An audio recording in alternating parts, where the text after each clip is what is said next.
Em 15 de dezembro de 2016, na sede da Procuradoria da República em Mato Grosso, presentes as Procuradoras da República, Bianca Brito de Araújo e Vanessa Cristina Marconi Zago Ribeiro Scarramani, compareceu o senhor João Carlos Maris Nogueira, CPF sob o número 071-976-81790, devidamente acompanhado por seus advogados Henrique Zelante Rodrigues Neto, OAB de São Paulo 276895, e Evaristo Augusto Pinheiro Camelo, OAB do Distrito Federal 25154, a fim de prestar depoimento em razão da celebração de acordo de colaboração com o Ministério Público Federal. Neste momento, todos os presentes são cientificados da proibição de uso de quaisquer instrumentos de gravação ou registros de áudio ou vídeo próprios e declaram não estar fazendo uso oculto ou dissimulado de qualquer equipamento sob as penas legais. Observadas todas as cautelas de sigilo determinadas e atendendo aos ditames da Lei 12.850 de 2013, notadamente quanto ao disposto nos artigos 4º a 7º, pergunto ao senhor João Carlos Maris Nogueira. Os advogados ora presentes são seus defensores legalmente nomeados para lhe assistir no presente ato? Sim. O senhor renuncia o direito ao silêncio, reafirmando o compromisso legal de dizer a verdade? Sim. O senhor pretende colaborar de forma efetiva e voluntária com investigações e processos criminais nos termos firmados com o Ministério Público Federal? Sim. O senhor, junto de seus defensores, autoriza expressamente e está ciente do registro audiovisual do presente ato de colaboração? Sim. O senhor está ciente de que os efeitos da colaboração premiada dependem de um ou mais dos resultados previstos no artigo 4º da Lei 12.850 de 2013? Sim. O senhor, no tocante ao anexo 7º de sua colaboração, cujo tema é Contatos com Anderson Dornelles, assessor pessoal da Presidente da República, pretende responder às questões que lhe serão formuladas? Sim. Então vamos a elas. Bom, senhor João Carlos, segundo consta aqui do seu anexo, no ano de 2007, quando era assessor designado por Marcelo Odebrecht para acompanhá-lo em reuniões do Fórum CEO Brasil-Estados Unidos, o senhor travou conhecimento, com a pessoa de Anderson Dornelles. O senhor podia falar como que foi esse conhecimento e um pouco sobre os fatos aqui desse anexo, por favor? Sim, senhora. Esse fórum era um fórum que reunia as 10 principais empresas brasileiras com presença nos Estados Unidos e as 10 principais empresas americanas com presença no Brasil. Ele tinha por objetivo formular e recomendar políticas públicas para ambos países, ou seja, políticas públicas que pudessem promover ou contribuir com a aproximação bilateral, sobretudo no que tange a comércio, no fórum empresarial, mas havia de fato a participação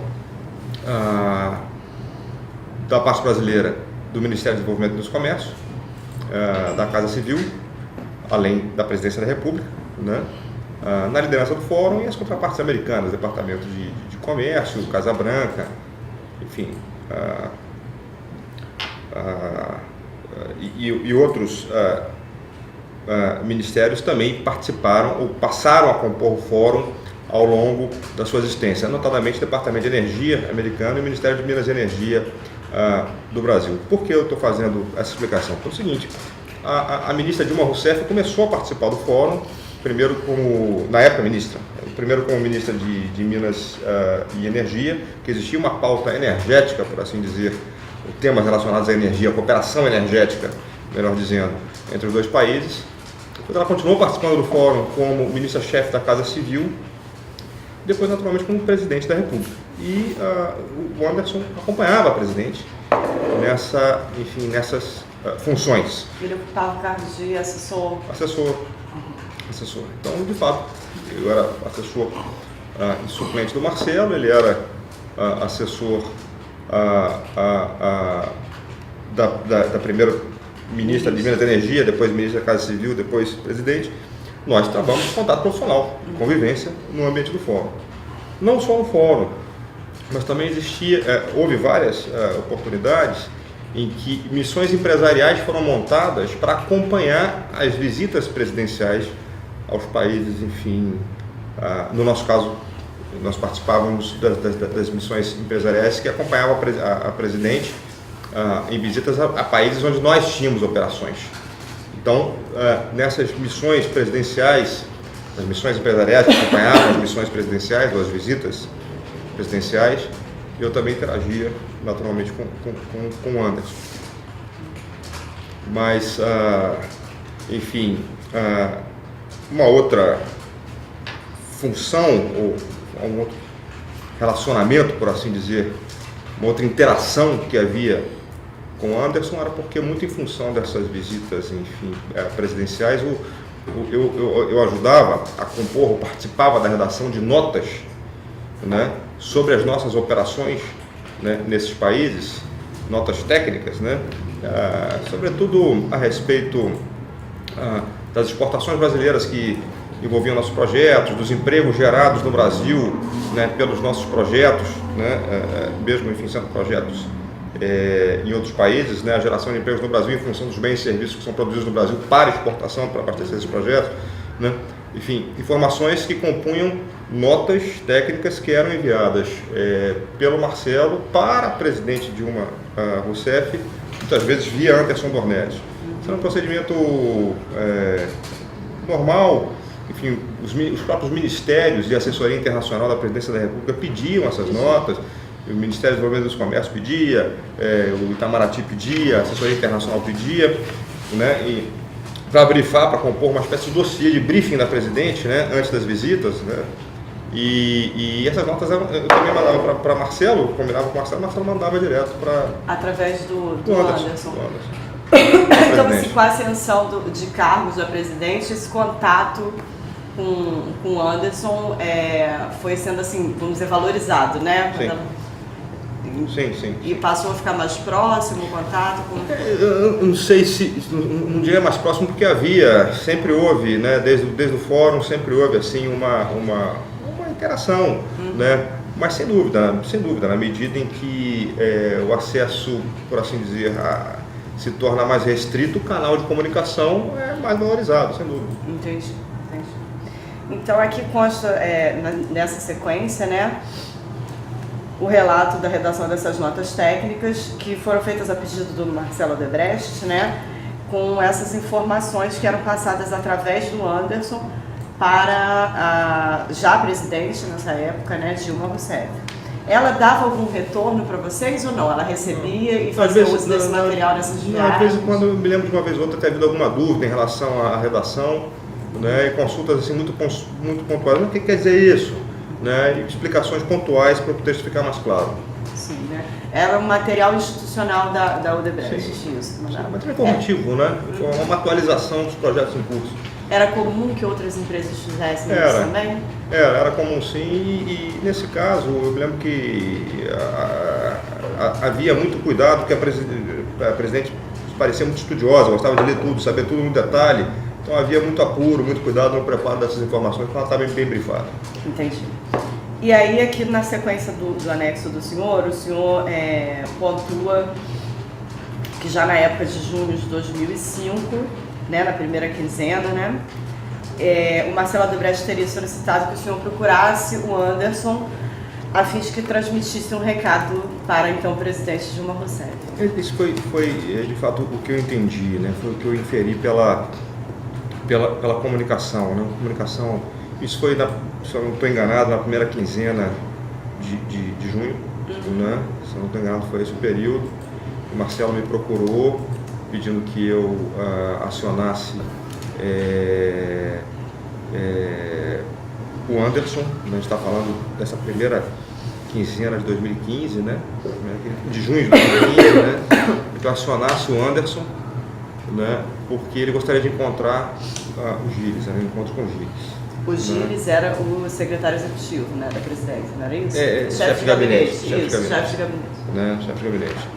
E eu entendi, pela comunicação mantida com o Marcelo, né, inferir, por óbvio, naquele momento, escalada enfim, da crise, as operações, de fato, da Lava Jato se sucedendo, né?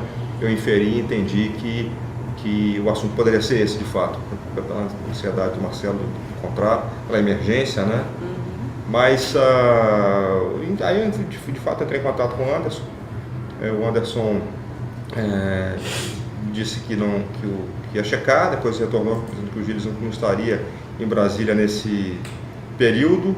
Eu, enfim, não chequei, não procurei checar por outras fontes se procedia ou se não procedia, se o Gilles estava ou não estava, né? E o encontro acabou não acontecendo por causa disso. Mas eu me lembro que em seguida recebi uma mensagem do Marcelo, enfim, me orientando a não procurar mais o Anderson por qualquer meio. E houve uma comunicação telefônica entre a gente, né? E que eu até, enfim, perguntei se tem alguma coisa errada, enfim, me preocupou um pouco nessa interlocução com o Anderson, né? Me preocupou um pouco essa orientação. E eu entendi também, uma conversa telefônica, uma conversa que não se falava muito, tinha que um pouco inferir o que o outro estava querendo dizer.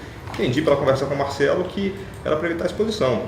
Né? Quer dizer, não sei se o Anderson estava se sentindo exposto, se o próprio Marcelo estava, né, enfim, se sentindo exposto, mas que era para cessar toda e qualquer comunicação por conta de uma eventual exposição em função Esse cuidado por conta da ligação telefônica, ele decorria do fato de que os dois interlocutores estavam cientes, né, de que havia um envolvimento do Marcelo Odebrecht com a presidente da República na época de Dilma Rousseff e que poderia haver alguma exposição por conta da Operação Lava Jato. Ele sabia que você sabia desses fatos e vice-versa?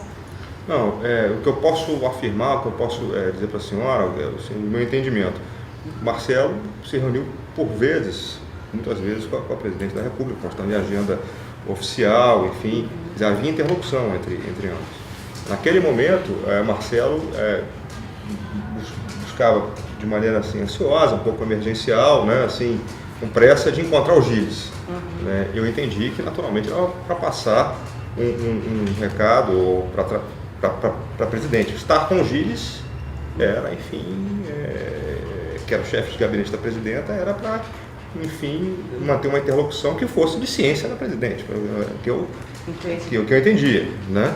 Que eu entendia, né?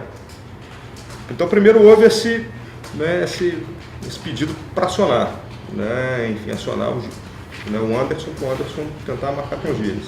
Depois houve, enfim, esse recuo. Não procure mais por qualquer meio. Pelo contexto, pela crise, pelo ambiente, pelo momento, né? Por óbvio, né? Isso me preocupou. Né? Isso me preocupou.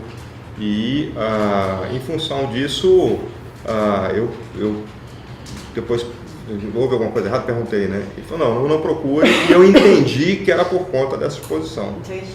Né? Mais ou menos nessa época também, num relato do senhor referente a outro anexo, ele teria procurado o Fernando Pimentel para apresentar documentos que ele supostamente disse para o senhor que teriam a ver, que seriam comprovação de doação para a campanha eleitoral da Dilma Rousseff. O senhor, quando ele procurou o senhor para acessar o Anderson Dornelles, o senhor já sabia dessa situação? Foi após esse fato? Foi na mesma época? Foi após esse fato. Né? A gente está falando de junho de 2015, né? Isso. E, portanto... Foi perto da época da prisão dele já. Então, assim, havia um conhecimento mútuo, né? De que havia ciência, né, dessa circunstância de que ele tinha documentos ou situações que poderiam comprometer a presidente da República. Certo, pergunta da minha parte. Isso. Tinha porque... dele, de que o senhor sabia disso, né? Dele quem que a senhora fala? Do Marcelo Odebrecht. Sim, porque o Marcelo tinha essa história do Fernando Pimentel, tinha aparecido 6 meses antes, então sim, esse fato do Anderson foi posterior, né? Mas no mesmo bojo ali, né? O senhor imaginou que fosse o acesso se daria por conta da Lava Jato ali. Foi o que eu entendi. Entendi. Foi o que eu entendi. Foi o que eu entendi. E aí, na sequência, o que houve? Nessa época, o senhor tinha conhecimentos de que o Anderson tivesse recebido algum pagamento da empresa? Não tinha nenhum conhecimento. fiquei sabendo pela imprensa, né? Eu não tinha conhecimento, não procurei verificar dentro da empresa se de fato esses pagamentos aconteceram, como a imprensa noticiou, né? Enfim, eu realmente não tinha certeza. Li as notícias, enfim, do Globo, da revista Época, do Antagonista, enfim, e na imprensa. E depois que o senhor leu na imprensa acerca desses pagamentos, o senhor procurou saber mais profundamente sobre eles dentro da empresa? Não procurei saber. É isso que eu estava dizendo para a senhora, não procurei saber. O senhor soube, né, ainda que não tenha procurado saber, outras pessoas da empresa que estivessem envolvidas nesse pagamento, se havia algum setor da empresa que operacionalizasse esses pagamentos? Não, em relação ao Anderson Dornelles, eu não procurei saber de nenhum detalhe. Como disse para a senhora, eu soube dessa história dos pagamentos pela imprensa e não procurei checar a veracidade. Nem sabe a razão desses pagamentos, o motivo que ele teria recebido. Não. Que seria contrapropósito. Nem quem pagou, nada sobre isso. Entendeu? Aqui no anexo do senhor conta que, em função desse conhecimento, né, de que teria havido pagamentos da companhia Anderson Dornelles, o senhor teria entendido o motivo dele ter sido sempre tão solícito no repasse de informações a Dilma Rousseff. Ele tinha esse comportamento realmente aberto, assim? Eu sou uma pessoa acessível, uma pessoa, enfim, proativa, acessível, né? Não tinha dificuldade, né, na interlocução. Não existia nenhuma dificuldade na interlocução com ele. Uma pessoa, de fato, acessível. Né? E aí, quando o senhor atrelou esse comportamento dele a esse recebimento de pagamento? Enfim, talvez, isso é uma suposição, né? Porque eu não tenho, de fato, a comprovação, como ele disse, não procurei saber, né? Mas explica um pouco, né? Se é verdade, né? Enfim, não, o que eu diria para a senhora é que o acesso, né? O nível de acesso talvez tenha tido, enfim, um incremento em função disso.